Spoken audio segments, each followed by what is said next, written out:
Hello my dear friends, welcome to my channel. This is Samar sir Telugu.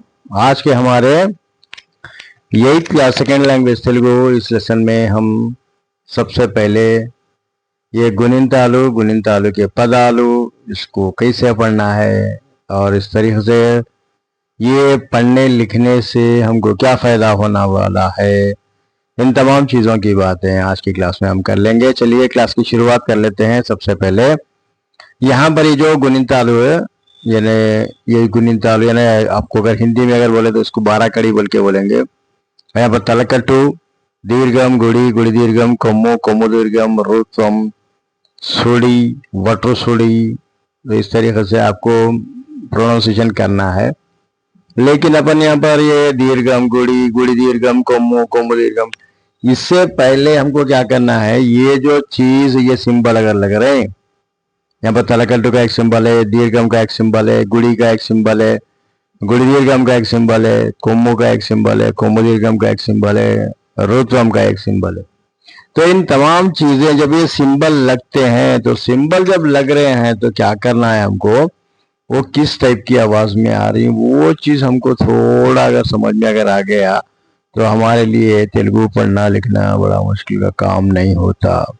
तो सबसे पहले अपन क्या करेंगे, यहाँ पर ये जानने की कोशिश करेंगे कि हमको तेलुगु में ये गुणिंतालु, ये 12 खड़ी जो बोल रहे हैं, ये 12 खड़ी से हमको कैसे प्रोनाउंस करना है, 12 खड़ी को कैसे इस्तेमाल करना है, ये चीज की समझ हमको समझ में अगर आ गई तो फिर हम आसानी के साथ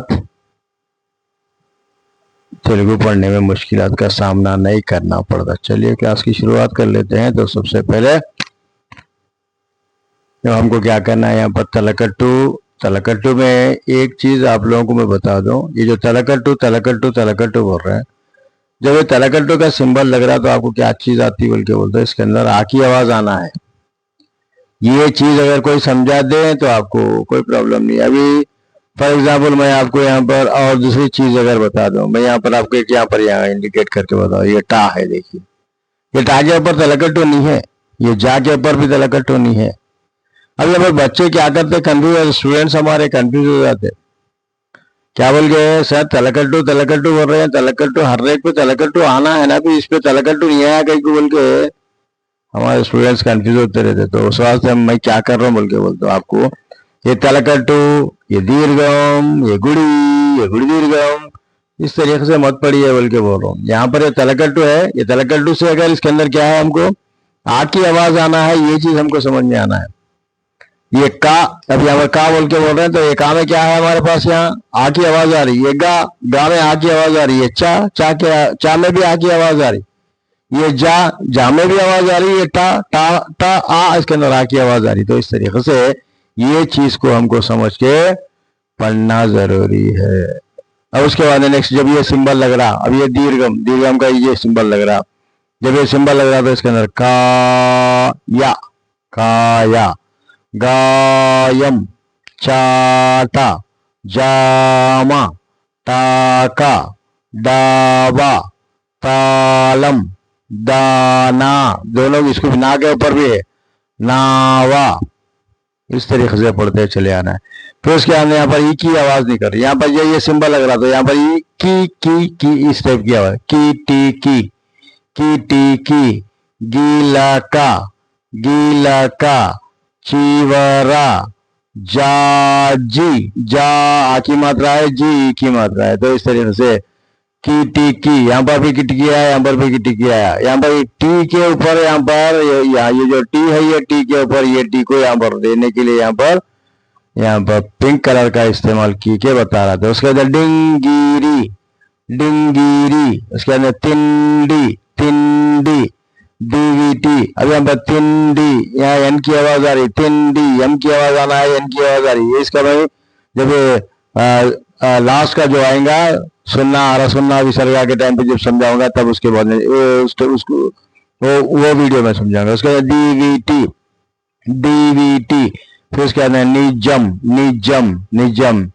उसके बाद नेक्स्ट क्या है, की मात्रा वाली वर्ड है, गीता,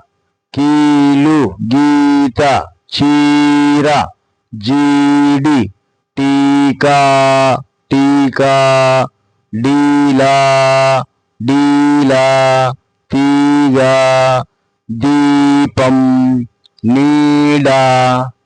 तो इस तरीके से अब यहाँ पर ई की मात्रा और ई की मात्रा में क्या फर्क है बोल के बोल दो। ये ई की मात्रा एक मात्रा है जो स्लो मोशन में, एक मात्रा है जो उसको ऊंची आवाज में भी बोलना है और जैसे जोर से भी बोलना है। यहाँ पर की टी की शॉर्ट साउंड में भी बोल रहे हैं, ई की आवाज में भी बोल रहे हैं। यहाँ पर कीलू बोल के बोल रहे हैं, की बोल रहे हैं और लंबा भी खींच रहे हैं उसको, थोड़ा ऊंची आवाज में भी बोल रहे हैं। यहाँ खिटी की शॉर्ट आवाज में आ रही है, यहाँ पर की लॉन्ग आवाज में भी आ रही है। ये दो चीजें स्टूडेंट्स को अच्छे से समझने की जरूरत है। उसके बाद में यहाँ पर ऊ की मात्रा, जब ऊ की आवाज आना है कुडुमो, ये माँ को ऊ की मात्रा है। उसके अंदर गुनम, उसके अंदर चूराका, उसके अंदर राजू, काटुका, बडुगु, तुपाकी, तू शॉर्ट में पढ़ रहा, तुपाकी, दुरादा, दू शॉर्ट में पढ़ रहा, दुरादा, नुलका। उसके बाद नेक्स्ट यहाँ पर अगेन भी bye one get one free है। एक शॉर्ट साउंड में पढ़ना है, नेक्स्ट वाला थोड़ा लॉन्ग साउंड में और थोड़ी ऊंची आवाज में, या शॉर्ट साउंड में और छोटी छोटी सी आवाज में।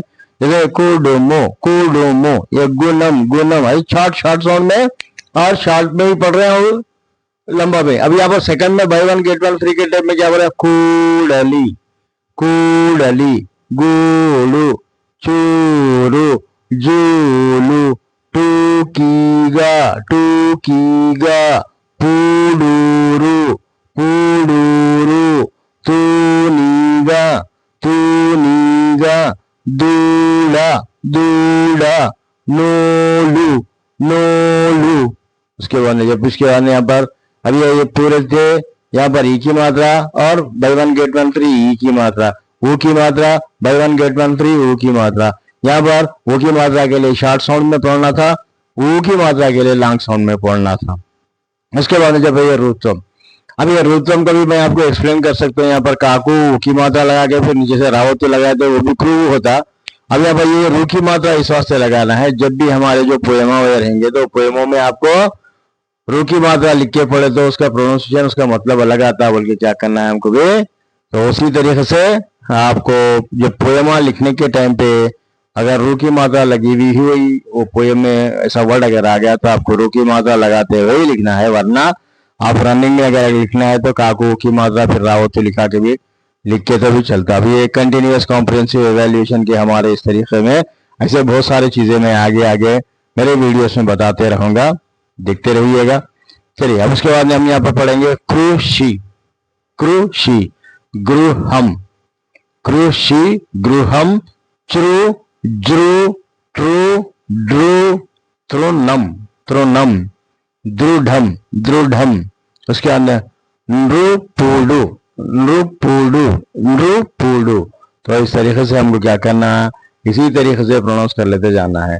तो इस तरीके से प्रोनाउंस कर लेते जाना है, पढ़ते जाना है, लिखते जाना है और इसको अच्छे से प्रैक्टिस करिए। जितना आप इसको प्रैक्टिस करते रहेंगे तो उतना आपका फायदा होते रहे। प्रैक्टिस करिए, याद मत करिए, पढ़िए मत, पढ़े तो कुछ आने वाली चीज नहीं है। इसको क्या करना है, आपको लिखते पढ़ते हुए प्रैक्टिस करने की आदत डालिए। तो मेरा एक वीडियो है समोसा तेलुगु चैनल बोल के मेरे चैनल पे, उस चैनल पे RRR फार्मूला बोल के है, RRR फार्मूला। ये RRR फार्मूला में फर्स्ट रिसाइट करना है, उसके बाद रिवाइज करना है, उसके बाद रिकॉल करना है। ये तरीका आप एक बार देख लीजिए, वो देख के क्या करिए, वो जिस तरीके से मैंने पढ़ाया लिखाया उसी तरीके से आप भी क्या करिए, उसको प्रैक्टिस कर लीजिए। इतना अगर प्रैक्टिस कर लिए तो आने वाले दिनों में आपको तेलुगु पढ़ने लिखने में कहीं पर भी मुश्किल नहीं होती। चलिए अब ये वीडियो लंबा होता चला जा रहा है, हम इस वीडियो को यहीं पर खत्म करते हैं। तो चलिए फिर समोसा तेलुगु चैनल को लाइक करिए, शेयर करिए, सब्सक्राइब करिए, एक प्यारा सा कमेंट लिखिए। फिर मिलते हैं एक नए वीडियो में, तब तक के लिए दीजिए समोसा को इजाजत। Thank you for watching.